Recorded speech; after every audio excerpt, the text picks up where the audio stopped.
오늘 본문 바로 전의 내용은 지난주에 들었던 나병 환자를 고치시는 이야기가 나오죠. 나병 환자는 완전한 아웃사이더였어요. 나병은 당시 하나님의 저주를 받은 사람이 걸리는 것이라는 인식이 있었기 때문에 이 사람이 정상적인 사회 생활을 할 수 없었습니다. 그와 접촉하는 것은 다 부정하게 여겨졌기 때문에 사회에서 일상을 살아갈 수 없는 완전히 버림받은 사람이었죠. 하지만 예수님은 그의 몸에 손을 대어 만져주시고 그를 향하여 나는 너가 치유되기를 원한다 라고 하는 말씀을 통해 그가 하나님에게 저주받은 백성이고 하나님의 내쳐진 존재가 아니라 여전히 하나님 사랑 안에 있다는 것을 보여주셨어요.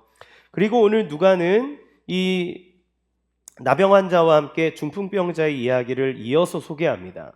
이렇게 두 병자를 연속으로 배치해서 서술하고 있는 것은 이 성경의 저자인 누가, 그리고 그것보다 더 위에 계신 성령께서 이 주제를 가지고 예수님이라고 하는 분이 어떤 분이신지를 이 병이라고 하는 매개체를 통해서 우리에게 전달해 주기 위해서라고 볼 수 있어요.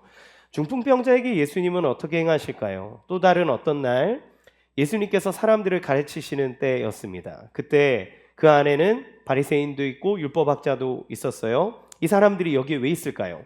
17절에 보면 각 마을과 유대, 예루살렘에서 바리새인과 율법교사들이 왔다 이렇게 얘기를 합니다. 그러니까 각지에서 이 예수님에 대한 이야기를 듣고 온 거예요.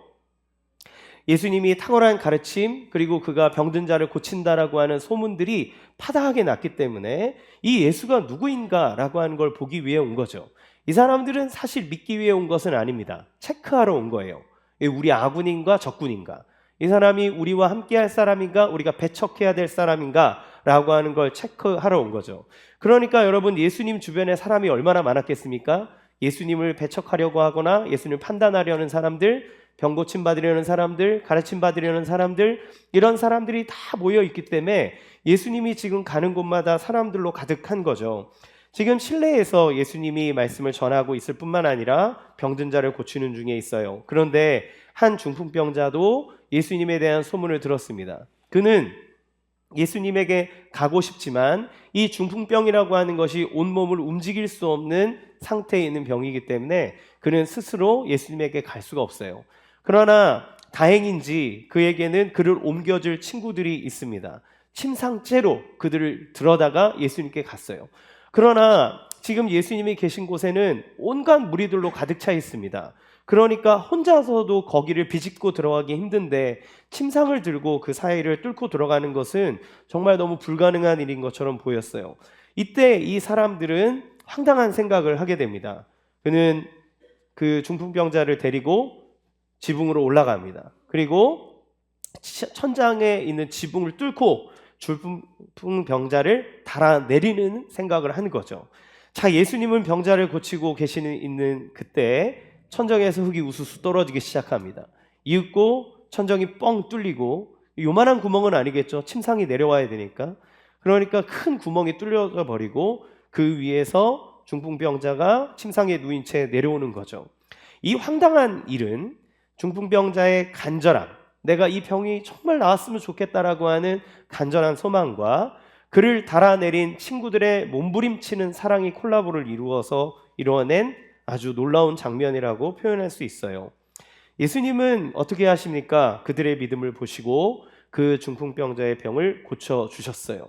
이게 오늘에 들어가 있는 내용입니다. 하지만 오늘 이 치유 사건에서는 이전과 다른 어떤 내용이 첨가가 되어져 있는데, 그것은 예수님이 어떤 분이신지에 대해서 극명하게 나타내는 아주 중요한 이야기예요. 이 중풍병자를 고치신 사건이 이 복음서에 기록된 중요한 이유이기도 하죠. 이 사건은 우리에게 예수님을 어떤 분이라고 소개하고 있을까요? 예수님은 왜 이렇게 말하고 행동하심으로써 병자를 치유하는 행위를 하셨을까요? 함께 그것에 대해서 알아보려고 합니다. 첫 번째는 나의 기대를 뛰어넘는 이해할 수 없는 응답을 주시는 분이라는 거예요. 20절 말씀 같이 읽겠습니다. 시작. 예수께서 그들의 믿음을 보시고 이르시되 이 사람아 내 죄 사함을 받았느니라 하시니. 여러분, 천장을 뚫기까지 간절한 마음으로 내려와서 예수님 앞에 놓여 있는 중풍병자는 어떤 마음을 가지고 있을까요? 이 지긋지긋한 질병에서 빨리 노임을 받기 원하고, 누가 와도 나를 고쳐주지 못했는데 나사렛 예수라는 사람이 신비한 능력으로서 그가 고치지 못하는 병이 없다는 이야기를 들었을 때 그가 그 예수님에게 가고 싶어하는 마음이 얼마나 간절했을까요? 그리고 그 사람들에게 막혀서 갈 수 없는 그 자리에서 지붕을 뚫고서라도 그 앞에 서야 되겠다라고 하는 것은 어마어마한 간절함을 보여줘요. 드디어 그 예수의 발 앞에 놓여졌습니다. 어떤 생각을 합니까? 이제 나는 자유가 올 것이다. 이제 나에게 이 지긋지긋한 나를 따라다니는 이 모든 저주로부터 나는 끊어질 수 있다라고 생각하고 기대하지 않겠습니까? 내가 원하던 그 한마디만 나온다면 나는 이제 여기서 노임을 받을 거야 라고 하는 기대를 갖고 있는 거죠. 그런데 예수님의 입에서 생각하지도 못한 말이 나오는 거예요. 이 사람아는 이렇게 존대하는 말입니다. 아유, 이 사람아, 이게 아니에요. 네가 죄사함을 받았다, 죄 용서를 받았다, 이렇게 선언하는 겁니다. 너무 감사하죠. 그런데 여러분, 사실 감사합니까? 이게 무슨 얘기예요? 여러분이 중풍병자라고 생각해 보십시오. 어떤 마음에 드실 것 같아요? 예수님, 잘 알겠는데 제가 원하는 건요, 중풍병이 낫는 거예요. 주님, 제가 저 지붕 뚫고 여기까지 온 이유가 뭔지 모르시겠어요? 저는 중풍병이 낫고 싶어요. 죄사함 감사하죠. 저 사랑하는 알죠. 제 영혼 구원받는 거 알죠. 그런데 지금 제가 필요한 거는 이 중풍병이 낫는 겁니다. 갑자기 죄 용서, 이게 무슨 말이에요? 이렇게 지금 이런 마음이 드는 거죠. 당장 이거 고쳐주세요. 당장 이것부터 해주세요. 이게 중풍병자의 심정 아니겠습니까? 여러분, 우리는 예수님을 믿고 그 앞에 나갈 때 저마다의 사정이 있어요. 제가 더 사랑의 교회에서 사역하고 있을 때 이제 사무장님이 갑자기 저한테 연락이 와서, 목사님, 어떤 분이 와서 목사님 중에 한 분을 좀 꼭 만났으면 좋겠다라고 합니다. 그래서 내려가 봤더니 노숙자분이었어요. 그분이 목사님을 만나서 얘기를 하고 싶다는 거예요. 어떤 일로 얘기를 나누고 싶으신가요? 그랬더니 인생 상담도 하고 신앙 상담도 하고 싶다는 거죠. 제가 그 영혼이 그렇게 가지고 있는 마음이 너무나 귀하고 또 한 영혼에게 복음을 전할 수 있다는 설레임 속에 제가 소그룹실로 인도하고 그분에게 어떤 부분이 어려우시냐 이러면서 막 신앙의 이야기를 나눴습니다. 한 30분 정도 얘기했을까요? 얘기하고 있는데 그분이 이제 점점 이렇게 쭈물쭈물 하시더니, 예, 목사님 말씀 잘 들었는데 제가 지금 배가 고파서 10,000원만 주시면 예, 너무 좋을 것 같다, 이렇게 얘기하는 거예요. 그분은 사실 저한테 복음을 듣고 싶어서 온 게 아니라 10,000원을 받고 싶어서 온 거예요. 10,000원을 그냥 받기는 뭐하고, 목사에게 원하는 이야기를 쫙 이렇게 신앙 상담을 하면서 그러다가 결국에 원하는 것, 제가 나중에 이제 교회는 한번 나중에 오겠습니다 그러면서 10,000원만 좀 주시면, 이렇게 얘기를 한 거죠. 저희가 이제 카드 들고 다니잖아요. 현금이 없어서 이렇게 막 교육자실 가서 현금 있는 사람 없어요? 그래서 겨우 5,000원을 이제 모아가지고 드렸어요. 죄송하다, 현금이 없다. 그러면서 이제 드렸는데 사무장님이 이제 또 올 거예요, 이제 얘기를 한 거죠. 한번 물리면 계속 옵니다. 이렇게 진짜 원하는 것, 이제 사실 교회 와서 신앙 얘기도 하고 예수님 얘기도 하고 뭐 했지만 그분이 원하는 것은 지금 밥이에요. 돈입니다. 밥값을 원하는 거예요. 우리에게 경제적인 문제가 닥쳐왔을 때 그때 정말 힘들어서 교회에 나와서 신앙생활을 시작하시는 분이 있습니다. 어떤 분은 자녀 문제 때문에 자녀가 잘 자라다가 사춘기 돼서 애가 막 엇나가니까 우리 애가 왜 이래 막 이래서 막 당황하고 이러다가 가만히 막 앉아서 내가 너한테 얼마나 정성을 쏟았는데 네가 이렇게 살아 막 이러면서 막 가슴 아파하고 있을 때 그 누군가가 와서 교회 한번 나와볼래요? 그 얘기에 이끌리듯 마음 이렇게 맡길 데가 없어서 교회에 나오신 분도 있어요. 그러면서 기도 응답을 받으니 자녀를 위해서 기도하면 하나님이 응답하신다, 복을 받으라는 말을 듣고 교회에 오기도 합니다. 여러분, 이런 문제는 간단한 문제가 아니에요. 당장 해결봐야 되는 시급한 문제죠. 그 노숙자에게는 지금 당장 한 끼 밥을 먹을 돈이 필요하고 또 사업에 어려움이 있거나 직장에서 쫓겨날 위기에 있거나 아니면 실직했거나 우리가 시험을 보거나 어떤 걸 합격하고 무언가를 해야 되는 순간 안에서 그 결과를 얻는 것은 정말 중요한 일입니다. 누가 그거를 하찮다고 말할 수 있으며 그것이 필요 없다고 말할 수 있을까요? 그런데 이 문제를 가지고 교회를 왔을 때 이게 빨리 해결되면 너무너무 좋겠는데 어느 날 이 문제는 해결 안 해주고 목사님이 와서 당신이 죄사함을 받아야 되고 당신이 하나님 안에서 예수님 영접해야 되고 이렇게 얘기하면 교회에 대해서 물론 당연히 그런 얘기할 줄 알겠지만 나에게 시급한 건 이건데 이거는 안 주고 네가 원하는 것만 하라는 말이야? 라는 마음 들지 않을까요? 신앙이라고 하는 것에 대해서 회의감이 들지 않을까요? 기도하면 응답된다더니 뭐 그런 거 안 해주는 거야? 뭐 이런 생각도 들겠죠. 많은 청년들이 신앙생활을 하다가 자기가 목표로 한 것들을 이루지 못할 때 하나님이 계시는가? 라고 하면서 교회를 떠나기도 합니다. 그런데 이렇게 간절한 방법을 동원해서 예수님 앞에 나와 있는 그 중풍병자에게 예수님은 그가 원하는 답을 해주지 않는 거예요. 수자야, 당신은 죄사함을 받았습니다. 이렇게 선언을 하는 거죠. 그러면 예수님은 왜 이런 말씀을 하고 계실까요? 예수님이 이 사람에 대해서 모르셔서 그런 걸까요? 아니면 이 지금 자기가 말씀을 전하고 있는 문맥상 이 얘기를 해야 된다고 생각하셔서일까요? 예수님은 이 사람이 모르는 것을 알고 계시기 때문에 그래요. 지금 이 남자에게 있어서 더 근본적으로 중요한 문제가 있다는 것을 예수님 아시기 때문입니다. 예수님은 이 치유를 통해서 당신이 오신 이유와 사역의 근본적인 목표를 보여주세요. 그것은 무엇입니까? 예수님만이 우리를 구원하시는 유일한 분이라는 것을 예수님 먼저 선언하시는 겁니다. 성경은 예수님이 유일한 구원자라고 얘기해요. 사도행전 4장 12절 같이 읽겠습니다. 시작. 다른 이로서는 구원을 받을 수 없나니 천하 사람 중에 구원을 받을 만한 다른 이름을 우리에게 주신 일이 없음이라 하였더라. 예수님이 유일한 구원자시라고 성경은 이야기를 해요. 이 구원자다라고 하는 말은 어떤 부분에서 우리의 소원을 들어주거나 어떤 일에 대해서 해결해주는 존재를 얘기하는 게 아니라 구원자라고 하는 건 우리의 가장 깊숙한 필요를 아는 존재라는 거예요. 그거를 알기 때문에 거기에서부터 너를 건져낼 수 있는 존재다. 전지함과 전능함을 얘기하는 겁니다. 그러니까 이 중풍병자에게 있어서 가장 큰 고통은 뭐예요? 지금 그가 느끼는 고통은 그가 필요한 소원은 이 육신의 질병이 빨리 떨어져 나가는 거예요. 그게 그에게 가장 바라는 겁니다. 그러나 예수님은 이렇게 얘기하시는 거예요. 얘야, 나는 너의 고통을 너무너무 잘 알고 있다. 이것이 해결되어지기를 원하겠지? 그런데 말이야, 이 인생의 가장 큰 문제는 육체의 고통이 아니라는 것을 너가 알았으면 좋겠어. 너에게 해결돼야 될 더 근본적인 것이 있는데 그것은 바로 죄야. 이렇게 얘기하는 거죠. 너는 나에게 몸을 고쳐달라고 하겠지? 이것만 해결되면 모든 것이 다 잘 될 것 같다고 생각하겠지? 걷기만 하면 더 이상 불행하지 않을 거라고 믿고 있겠지? 그런데 그렇지 않아. 너가 걸어도 너의 행복은 금방 사라질 거야. 너가 두 팔을 다 움직여도 너에게 절망이 찾아올 거야. 우리 모두 인생의 구원자를 필요로 합니다. 아마도 이 자리에서 저는 뭐 그렇게 구원자라고 하는 거에 대해서 필요하지 않는데요?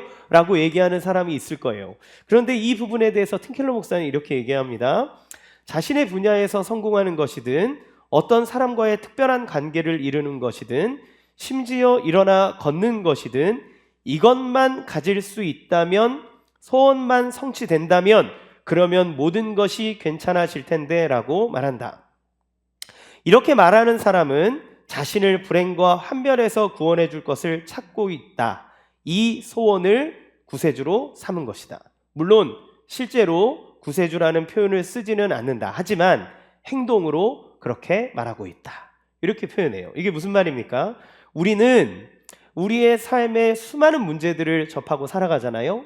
그런데 이 문제에 대해서 이것에 대해서 우리를 해결해주고 우리가 이 고통과 아픔에서 구원을 벗어나게 될 그 구원자를 찾는다는데 그 구원자가 뭐냐면 이 문제 해결점이 우리의 구원자라고 생각한다는 거예요. 나의 소원이 내가 바라는 그 어떠한 것이 우리의 구원자처럼 여기고 믿는 거죠. 내가 돈이 많아야 행복하겠어 라고 하는 이 사실은 돈이 많아지는 것을 우리의 인생의 구원자로 여긴다는 거예요. 지금 이 중풍병자가 내가 팔다리만 다 움직일 수 있으면 더 이상 필요한 것이 없을 만큼 내 인생에 완전한 구원이 임할 거야 라고 생각하는 것, 그에게 필요한 것이 그거라고 느끼는 것, 그것을 구원자라고 생각한다는 거죠. 여러분, 그런데 과연 그렇습니까? 제가 대학 시절 세브란스 병원에서 원목으로 계셨던 한 사역자분의 그 집회 간증을 들은 적이 있어요.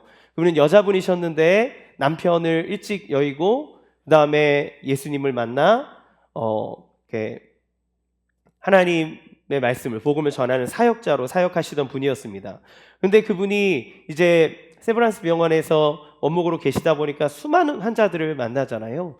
근데 그분이 한 병실에 가서 팔 없는 사람을 만나면 그 사람이 늘 한탄한다는 건데, 이 팔만 있으면 나에게 참 행복이 찾아올 텐데, 사랑하는 사람은 안아줄 수도 없는 이것, 안을 수 없는 이 불행, 그것이 나의 인생을 너무 송두리째 다 빼앗아 갔노라고, 희망이 없다고 이렇게 얘기한다는 거죠. 그런데 어느 병실에 가면 다리가 없는 환자가 얘기합니다. 두 발로 뛸 수만 있다면 얼마나 행복할까? 내가 원하는 곳에 걸어갈 수만 있다면, 그렇다면 난 더 이상 바랄 것이 없을 텐데. 그런데 또 다른 병실에 갔더니 식물인간이 되어서 몸을 다 닦아줘야 되는 그 한 부모가 자기 아들을 바라보면서 말이라도 했으면 팔다리 있는 거 다 필요 없고 그냥 눈 뜨고 나랑 대화하고 말이라도 했으면 소망이 있을 텐데, 언제 깨어날지 모르는 이 아이를 붙잡고 내가 소망이 없습니다, 이렇게 얘기한다는 거죠.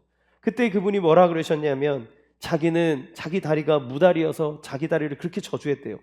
이렇게 못생긴 다리, 치마도 입지 못하고 이 무다리에 이러면서 그랬는데, 자기에게 다리가 있음이 기적이라는 생각이 들었고, 자기에게 짤막하고 못생긴 손, 그것이 내 사랑하는 사람들을 쓰다듬어주고 안아줄 수 있는 놀라운 기적이라는 생각이 들었고, 그래서 나에게 일상에 있는 모든 것이 마땅하고 당연한 것이 아니라 나에게 주어진 기적이다 라는 것들을 얘기했어요. 그 간증을 들은 많은 사람들이 정말 많이 울었고 자기의 삶을 회개하고 돌이키는 시간이 됐습니다.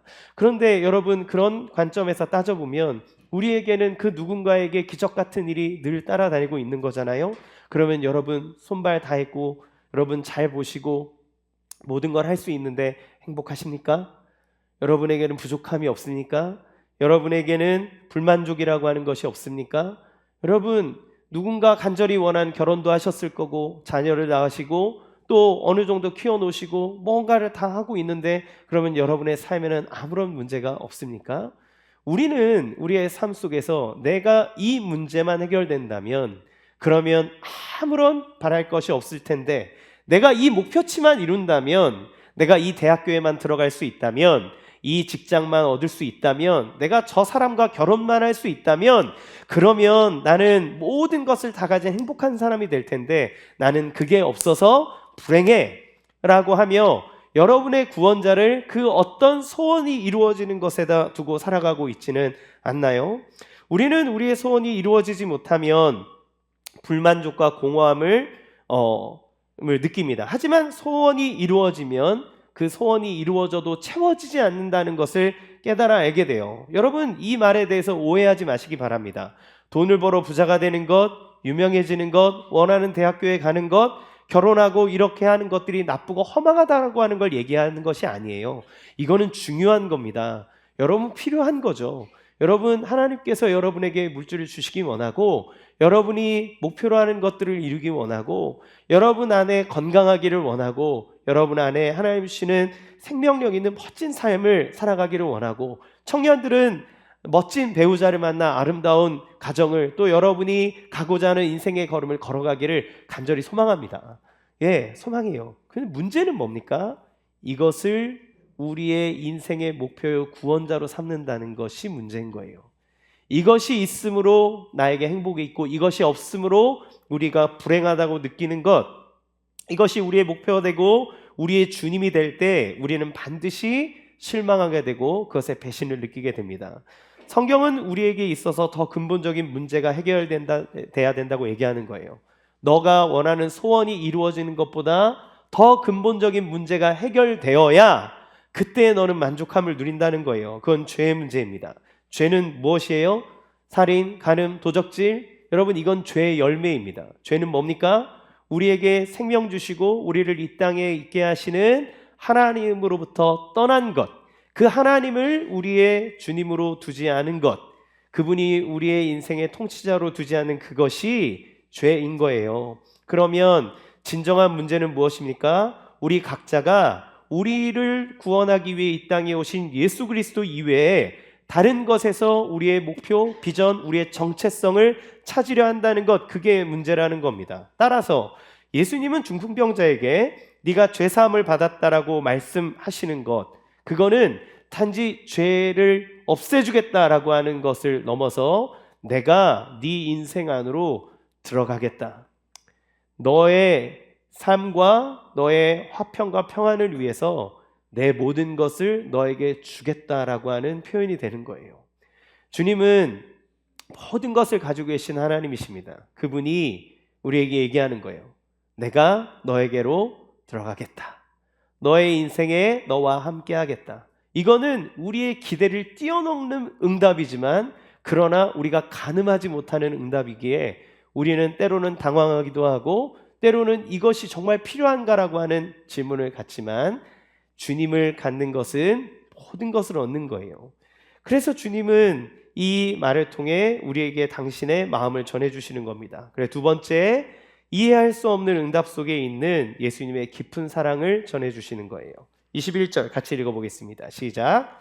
바리새인과 바리새인들이 생각하여 이르되 이 신성모독하는 자가 누구냐? 오직 하나님 외에 누가 능히 죄를 사하겠느냐? 아멘. 예수님은 네가 용서받았다고 말씀합니다. 그러자 사람들이 이제 술렁거리기 시작하는 거예요. 왜냐하면 죄 용서는 누구만 할 수 있어요? 이 율법학자들 바리새인들이 볼 때 죄 용서는 하나님만 할 수 있는 겁니다. 하나님만 하는데 어떻게 합니까? 아무렇게나 죄 용서를 하는 게 아니라 자기의 율법에 쓰여진 제사의 의식에 따라 했을 때 비로소 죄 용서를 받는 거예요. 그런데 갑자기 좀 유명하다고 우리가 와서 구경 좀 해줬더니 저 나사렛에 사는 시골 촌뜨기가 일어나서 네 죄사함을 받았다라고 하는 이런 말도 안 되는 황망한 이야기를 했을 때 이 사람들이 얼마나 놀랐을까요? 이 사람들은 신성모독이라면서 분노합니다. 그러니까 예수님은 이 사람들 앞에서 뭐를 선언하신 거예요? 나는 너희가 생각하는 수준의 그 사람이 아니야. 나는 너희의 생각 그 위에 있는 자야. 나는 죄를 용서할 수 있는 위치에 있는 자야. 나는 단지 기적을 베푸는 정도의 사람이 아니라 죄를 용서하고 사할 수 있는 너희가 생각하는 바로 그 하나님이 바로 나야. 이렇게 예수님이 주장하는 거예요. 이 온 세상을 창조하고 이것을 있게 한 존재가 바로 나다라고 이 바리새인과 율법 학자들 앞에서 선언하시는 겁니다. 그거니 얼마나 놀라운 일이겠어요? 그러면서 예수님이 이렇게 얘기하십니다. 누가복음 5장 23절에서 25절 같이 읽겠습니다. 시작. 내 죄 사함을 받았느니라 하는 말과 일어나 걸어가라 하는 말이 어느 것이 쉽겠느냐? 그러나 인자가 땅에서 죄를 사하는 권세가 있는 줄을 너희로 알게 하리라 하시고 중풍병자에게 말씀하시되 내가 내게 이르노니 일어나 내 침상을 가지고 집으로 가라 하시매 그 사람이 그들 앞에서 곧 일어나 그 누웠던 것을 가지고 하나님께 영광을 돌리며 자기 집으로 돌아가니. 여러분 이 말씀의 의미가 뭡니까? 표면적으로는 일어나 걸어가라 하는 말보다 죄사함을 받았다라고 하는 것이 더 쉬운 말이에요. 왜 그렇겠어요? 죄사함을 받았다라고 하는 건 확인할 길이 없잖아요. 그게 뭐 드러나는 게 아니잖아요. 죄사함을 받았느니라 그러면 갑자기 막 빛이 막 나고 막 하얀색으로 변하고 이런 게 아니잖아요. 그냥 선언입니다. 그런데 일어나 걸어가라 하는 거는 어떤 일이 벌어져야 돼요? 중풍병자에서 몸을 가누지 못하는 사람이 자기 의지대로 일어나서 자리를 들고 가야 되는 결과가 보여져야 되는 거잖아요. 공수표를 남발할 수 없는 게 일어나 걸어가라라고 하는 거예요. 그렇기 때문에 사람들 눈에 볼 때는 죄 사함을 받아라 라고 하는 게 훨씬 쉬운 말처럼 여겨집니다. 하지만 예수님의 말하는 진짜 의미는 뭐예요? 얘들아, 죄를 사하는 문제는 아무나 할 수 없는 정말 어려운 일이야. 그냥 말로 한다고 해결될 수 있는 일이 아니야. 이 말은 누가 할 수 있냐면 진짜 구원자, 즉 하나님만이 할 수 있는 어려운 일이야. 이렇게 얘기하는 거예요. 그런데 이렇게 말씀하시는 이유가 무엇입니까? 공개적으로 자기의 정체를 드러내면서 얘기하시는 것은 뭐예요? 예수님이 바로 그 죄를 사할 수 있는 분이시다. 그 권세를 가지신 분이다라고 하는 것을 모든 사람들 앞에서 선언함으로써 율법을 연구하는 사람, 그리고 하나님 앞에 자기가 정결하다고 자부하는 이 바리새인들, 종교 지도자들 앞에서 선언함으로써 당신의 정체를 공포하는 겁니다. 여러분, 이게 얼마나 위험한 일인 줄 아시나요? 여러분, 예수 그리스도를 믿는 신앙은 중간이 없습니다. 예수님은 우리에게 당신을 계시하시고 말씀하실 때 어떤 완충을 두지 않아요. 예수님이 말씀하시면 우리의 생각과 정면으로 충돌하는 일이 벌어집니다. 조금 이렇게 완충을 넣어주시면 되잖아요. 나는 그냥 존귀한 자야. 내 가르침은 뛰어나. 가르침 잘 받아봐봐. 이렇게 얘기해주면 좋은데 자기를 하나님이라고 얘기해버리는 거예요. 그러면 이거는 다른 문제가 됩니다. 사람들은 위대한 스승이라고 하는 걸 인정하지만 그 스스로를 신으로 여기는 것에 대해선 반발하는 거예요. 석가모니든 공자가 되었든 소크라테스가 되었든 그 누구든 사람들이 존중하는 성인들이 있습니다. 그들은 자기를 신이라고 얘기하지 않아요. 좋은 가르침, 자기가 깨달은 바를 우리에게 알려줍니다. 근데 예수님은 달라요. 예수님은 자기가 하나님이래요. 예수님은 자기를 통하지 않고는 구원받을 길이 없대요. 예수님은 내가 유일한 길이고 내가 유일한 진리고 유일한 생명이라고 얘기합니다. 나는 부활이라고 얘기합니다. 나는 부활했다고 말합니다. 나를 믿어야만 주님께로 간다고 얘기해요.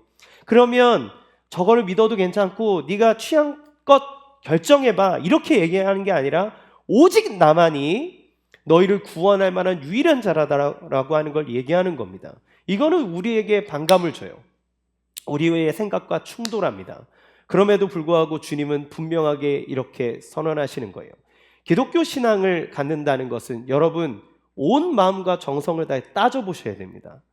그냥 아무렇게나 하는 게 아니에요. 만약 예수님이 말씀이 사실이라면 그가 진짜 하나님일 테지만 그가 말한 것이 거짓말이라면 그는 사기꾼이거나 미친놈이기 때문에 그래요.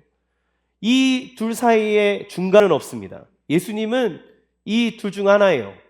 완전히 사기꾼이나 정신병자거나 아니면 진짜 하나님의 아들이거나 이 둘 사이에 양자택일을 하게 되는 겁니다.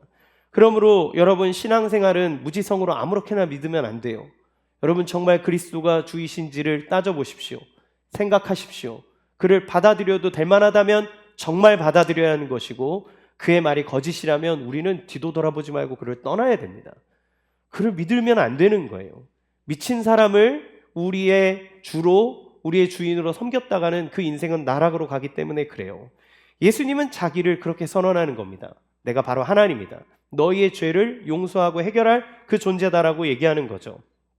그래서 이 사람에게 얘기하는 거예요. 친구야, 죄가 실제로 용서되는 것은 네가 생각하는 것보다 훨씬 어려운 일이야.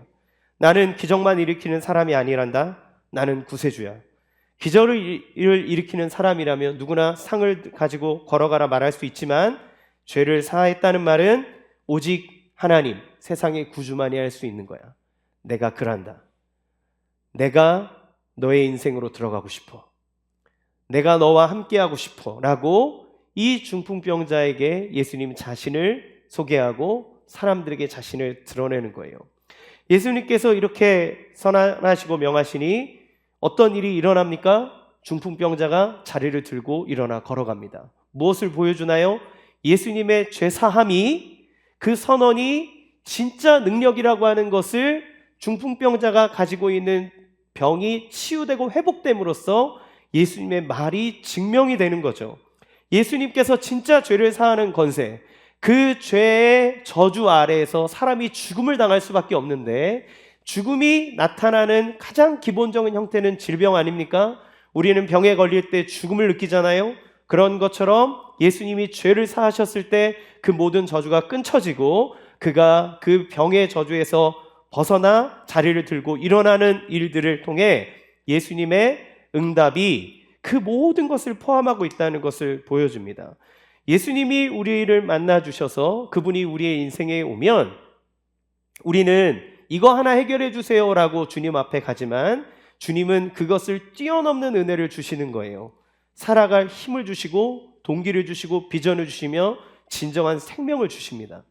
인간다움, 하나님을 떠나서 상실해버렸던 인간성, 하나님의 자녀답게 살아가지 못했는데 우리는 그 예수 그리스도의 은혜로 말미암아 하나님의 형상을 닮은 참된 인간성을 가진 사람으로 변화되는 거예요.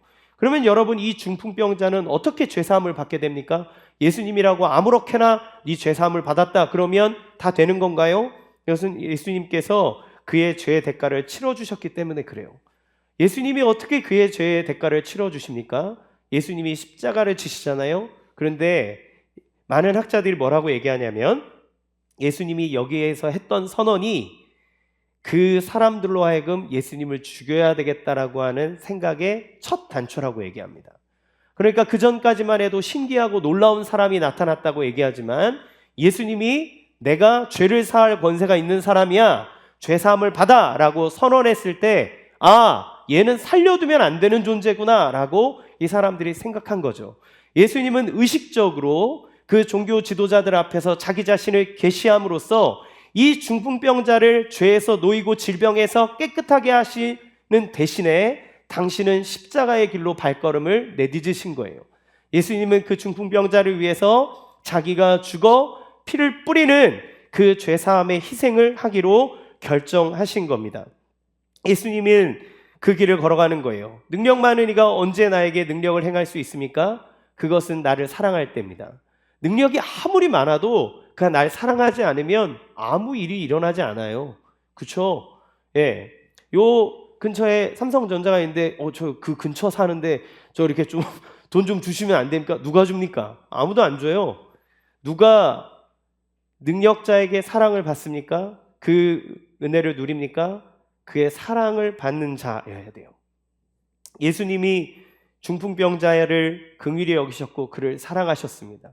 그러므로 그 발 앞에 누워있는 그에게 하나님의 은혜가 임하는 거예요. 이 친구들은 기와를 벗기고 중풍병자를 내렸어요. 여러분, 팔레스타인 지역의 가옥은 대체적으로 흙벽돌로 되어 있습니다. 그러니까 이 사람들이 기와를 옮겼다고 했는데 그거는 로마 사람인 데오빌로에게 이해를 주기 위해서 한 거고 그 벽돌을 허무는 거예요. 다 흙을 다 파내는 겁니다. 그럼 예수님이 여기에서 설교를 하고 막 병고침을 하고 있을 때 여기 천정이 뚫리는 거잖아요. 그러면 흙이 막 우수수수 막 떨어지는 겁니다. 예, 우리 간혹 여기 위에 어르신이 이제 쾅쾅 치면 우리 이렇게 쳐다보잖아요. 예, 구멍이 뚫릴 것 같은 큰 소리가 나오면 이렇게 막 쳐다보잖아요. 근데 뚫릴 것 같은 소리가 아니라 그냥 뚫리는 거예요. 그러면 그 먼지구덩이를 다 뒤집어 쓰는 순간 예수님이 이렇게 탁 피하면서 아니 뭐 이렇게 무례한 사람들이 다 있어 이렇게 얘기하시는 게 아니라 그 사람이 달아내리는 동안 예수님 기다리세요. 그가 자기 발 앞에 아무 몸 쓰지 못하는 그가 그 간절한 마음을 두고 새치기 하잖아요. 지붕을 뚫고 자기 앞으로 내려오는 그동안 예수님은 그를 향해 어떠한 비난도 하지 않습니다. 그를 기다립니다. 그리고 그를 뚫어져라 쳐다봅니다. 나는 너의 필요를 한다. 나는 너를 구원하기 원하고 너가 정말 행복했으면 좋겠다. 내게 있는 것으로 너에게 준다. 아들아, 너는 죄 사함을 받았어. 모든 저주가 너에게서 끊쳐졌고 너는 하나님의 자녀가 되는 거야. 하나님의 것이 너의 것이 되고 너는 하나님 안에서 그 모든 부요함을 누리게 되는 거야. 여러분, 우리는 부모로서 우리 아이들에게 가장 좋은 것을 주려고 합니다. 그 아이의 필요가 아니라 삶을 살아가는 참된 좋은 것을 주고 싶어 해요. 때로는 뗐으면 과자도 주고 초콜릿도 주고 하죠. 그러나 부모님의 마음에는 더 큰 그림에는 이 아이가 가장 인간답게 살아가는 길. 그래서 우리는 우리의 재정의 상당 부분을 털어서 아이를 교육합니다. 그들을 가르칩니다. 좋은 선생님을 만나게 합니다. 그들에게 여러 가지 것들을 경험하게 해줍니다. 아이가 싫어해도 그 아이들이 건강하게 할 만한 약들을 먹입니다. 요즘에 저희가 이제 비염 가족이거든요. 예. 비염 가족인데 제가 제 아들에게, 저희 자녀들에게 아름다운 유산 비염을 물려줬어요. 그래가지고 저희들은 환절기 되면 다 난리가 납니다. 근데 너무 이제 병원에 가서 약을 먹다 보니까 항생제랑 코어 감기약만 뭐 한 달 넘게 먹고 안 먹은 날이 먹은 날보다 적은 것처럼, 그러니까 먹은 날이 훨씬 더 많은 느낌이 들 정도로 약을 계속 먹는 거예요. 아내랑 얘기하다가 아내가 그래서 이거에 대해 좀 근본적인 치료를 찾아야 되겠다. 이렇게 약만 먹이고 살 수는 없다. 그래서 이제 소개받은 한의원을 가게 됐는데 그분이 얘기합니다. 이건 그분의 의견입니다. 뭐 의사분들 중에 또 다른 의견이 있을지 모르지만 코 감기약을 먹는 게 아니라는 거예요.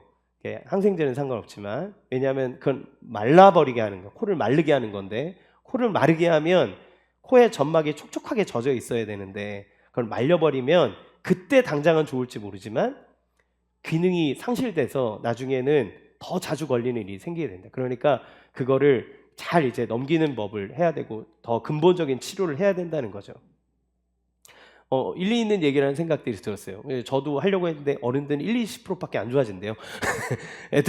애들만 이제 가능성이 있는 거죠. 근데 아이들에게 그것을 하기 위해서 하는 거는 아이들이 더 건강하게 자라기 위한 부모의 마음입니다. 돈을 들이는 거죠. 그런데 그걸 하면 싫어합니다. 왜냐하면 코에 칙칙 이걸 뿌려야 되는데 할 때마다 우리 아내가 레슬링 선수가 돼서 이렇게 애를 이렇게 다리를 꼬고 푸시푸시푸시 하면 엄마 잘해! 예. 그래도 하는 거는 그 아이가 건강하고 맑은 공기를 마시고 냄새도 잘 맡고 더 멋지게 살아가게 하고자 하는 부모의 마음이 있는 거죠. 우리의 자녀들에게 진짜 인생에 필요한 것을 주려고 하는 것, 그것은 그 아이의 인간다움, 진짜 참된 인간이 되어 올바르게 살아가고자 하는 마음이 있는 거예요. 예수님께서 이 사람에게 이 선언을 하시고 그를 구원하시는 것은 무엇입니까? 나는 너가 중풍병 하나 나아서 다시 절망 속으로 들어가기를 원치 않는다. 나는 너가 정말 인간이 되기를 원한다. 나는 병을 고치러 온 것이 아니라 사람 그 자체를 고치러 왔다. 나는 너를 내 자녀로 삼아 하나님이 주시는 그 하나님의 놀라운 은혜와 평강과 기쁨과 능력을 너에게 주기 원한다. 그래서 예수님은 그를 구원하기 위해서 십자가에 자기 자신을 던지신 것이고 우리의 인생 안으로 그렇게 들어오신 거예요. 여러분, 우리가 믿는 예수님은 그러한 분입니다. 예수님은 우리의 필요를 아시고 우리의 가장 좋은 것을 주시기 위해 때로는 우리가 기대하는 것 그 너머의 것을 주시는 분이에요. 그 이유는 우리를 사랑하기 때문입니다. 그 사랑은 그의 십자가를 통해 증명되어지는 것이죠. 여러분, 여러분의 인생 안에 그 예수님을 여러분의 주님으로, 여러분의 목자로, 여러분의 동반자로 함께 삼으며 걸어가시지 않으시겠습니까? 그 예수님, 여러분을 사랑하는 이 앞에 여러분의 인생의 모든 것들을 맡겨보지 않으시겠습니까? 그 예수님이 여러분을 가장 여러분답게 해주시는 놀라운 분이심을 믿으시기 바랍니다. 따라서 세 번째, 우리는 그 예수님께 믿음의 줄을 내릴 수 있어요. 여러분, 믿음의 줄을 주님 앞에 내리십시오. 누가복음 5장 20절 같이 읽겠습니다. 시작. 예수께서 그들의 믿음을 보시고, 예수님은 그들의 믿음을 보셨어요. 그들의 믿음은 누구의 믿음을 얘기하는 겁니까? 중풍병자를 예수님 앞에 내려놓은 친구들의 믿음입니다. 또 누구의 믿음입니까? 예수님 앞에만 가면 내가 나음을 받을 수 있다고 하는 그 중풍병자의 간절한 믿음입니다. 온전한 믿음이 아니라 할지라도 예수님을 예수님으로 믿는 믿음에 예수님 반응하세요. 이런 행동은 중풍병자에 대한 친구들의 사랑과 함께 예수님께서 고쳐주실 수 있는 분이라는 믿음이 있는 거죠. 이때 두 가지 믿음이 요구됩니다. 첫 번째는 예수님에게 병을 고치는 능력이 있다는 것을 믿는 것이고, 두 번째는 이 병자를 긍휼히 여기고 사랑해 주실 것이라는 믿음이에요. 내가 주님 앞에 던져지는 것, 내 모든 것을 주님께 맡기라 그랬을 때 우리가 그 맡기는 것, 예수님 앞에 나아가는 건 은혜의 보좌 앞에 나간다라고 하는 것인데, 그건 뭡니까? 그분은 능력이 많으신 천지를 창조하신 하나님이실 뿐만 아니라 나를 죽기까지 사랑하셔서 나를 긍휼히 여겨주시고 나를 품에 안아주시는 참 아버지시다라고 하는 믿음을 가지고 우리는 나가요. 그때 우리는 믿음의 줄을 내릴 수 있습니다. 믿음의 줄이 내려지면 주님 앞에 던져지는 거예요. 그들에겐 선택권이 없어요. 치료해주고 안 치료해주고는 주님의 손에 달려있는 겁니다. 그런데 주님 뭘 주십니까? 가장 좋은 걸 주시는 거예요. 네 죄사함을 받았다. 처음에 당황했죠. 이게 아닌데? 나음을 받아란데? 그러나 주님의 이 선언 안에는 그가 원하는 그 모든 것들이 포함되어 있는 거예요. 주님은 모든 것의 모든 것 되십니다. 그분이 우리의 인생 안으로 들어오겠다라고 하는 거예요. 여러분, 예수님이 여러분의 인생 안에 들어와 계십니다. 그분 앞에 여러분의 믿음의 줄을 내리십시오. 여러분의 마음의 어려움들, 삶의 고통들, 무엇보다 여러분 영혼에 패해져 있는 영혼의 문제들 주님 앞에 가지고 나가 얘기하십시오. 사랑의 손길로 만져주시고 사랑의 눈길로 여러분을 바라봐 주시고 여러분에게 은혜를 베풀어 주실 줄로 믿습니다. 여러분, 여러분의 가족 중에 아직 믿지 못하는 자가 있습니까? 영적으로 병들어 있는 이가 있습니까? 믿음을 가지고 그를 주님 발 앞에 내려놓으십시오. 우리 소영 집사님 또 은총 집사님 믿음으로 부모님을 이렇게 주님 앞에 내려드렸잖아요. 우리가 믿게 할 수 있습니까? 예, 목사가 믿게 할 수 있습니까? 저는 믿게 할 수 있는 능력이 없어요. 예, 사실 이제 세례 교육을 마치면서 제 안에 들었던 것은 무엇이었냐면, 저 아직 50도 안 된 젊은 목사가 이제 60이 다 되어 가신 어르신들을 앞에 놔두고 성경에 대한 이야기들을 하고 있지만, 성경 이야기는 인생의 이야기를 하지 않을 수 없거든요. 제가 무슨 근거로 이분들을 가르치고 얘기할 수 있겠습니까? 제가 뭐 얼마나 대단하게 이분들의 인생에 대해서 평가하고 얘기할 수 있겠습니까? 그런데 제가 느낀 건 뭐냐면 정말 선하신 분이에요. 정말 열심히 사셨어요. 정말 남 부끄럽지 않게 다른 사람들에게 피해 주지 않기 위해서 얼마나 정갈하신지 몰라요. 참 멋지게 사셨구나. 진짜 인생을 허투루 살지 않으셨구나. 자녀들을 교육하고 양육하기 위해서 온 마음을 다 하셨구나. 이분들의 마음속에 있는 선함과 참 겸손함들을 되게 많이 느낄 수 있었습니다. 그런데 제가 아직 이분들보다 삶을 안 살아본 제가 어떻게 그 모든 것들에 대해서 얘기할 수 있겠어요? 그런데 복음이 이분들 앞에 빛을 비추고 그리스도 앞에 내려졌을 때 예수님께서 이분들에게 얘기하신 거예요. 얘야, 네가 죄사함을 받았어. 제가 처음에 생각할 때 이분들의 그냥 삶을 보면 죄를 고백할 만한 게 뭐가 그렇게 있겠어요. 그런데 정말 그 내면의 것들이 빛이 비추어지고 예수 그리스도 앞에 말씀의 복음 앞에 섰을 때 우리 성도님들이 울면서 내가 나의 아내에게, 나의 남편에게, 나의 자녀들에게 참 잘못했습니다.